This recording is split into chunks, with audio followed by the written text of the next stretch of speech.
Hi friends, welcome back to my channel Vaha spiritual blogs. So ఇవాళ ఏంటంటే నేను ఎప్పటి నుంచో ఒక శివాలయం టెంపుల్కి వెళ్ళాలి అనుకుంటే కుదరలేదు. బట్ ఇవాళ కుదిరింది. అది ఇవాళ సోమవారం కాబట్టి చాలా స్పెషల్ ఆ శివాలయం. అది మన నెల్లూరుకి వెంకటాచలంకి మధ్యలో ఉంటుంది, హైవే పక్కన ఉంటుంది టెంపుల్. అది చాలా చాలా ఫేమస్ ఉన్న టెంపుల్ అది. సో మీలో ఎంతమందికి తెలుసు, అక్కడ శివాలయంలో గర్భగుడిలో ఉన్న శివలింగానికి మన చేతుల మీదుగా మనమే స్వయంగా అభిషేకం చేయొచ్చు. సో చూడండి, ఇదే ఆ టెంపుల్కి అయితే వచ్చాము మనం ప్రజెంట్. ఆ టెంపుల్ ఇది చాలా చాలా స్పెషల్ అండి.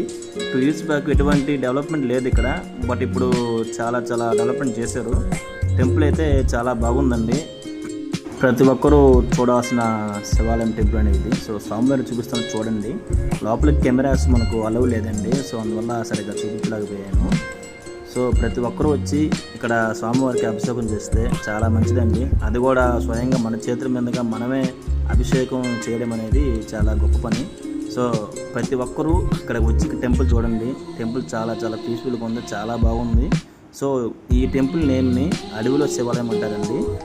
వెంకటాచలం దాటిన తర్వాత హైవే పక్కనే ఉంటుంది. ఎవరిని అడిగినా చెప్తారు అడవిలో శివాలయం అంటే, ప్రతి ఒక్కరు చెప్తారు. ఓకే బాయ్ ఫ్రెండ్స్, అందరూ బాగుండాలి, అందరూ మనం ఉండాలి. ఓం నమః శివాయ. ఓం నమః శివాయ.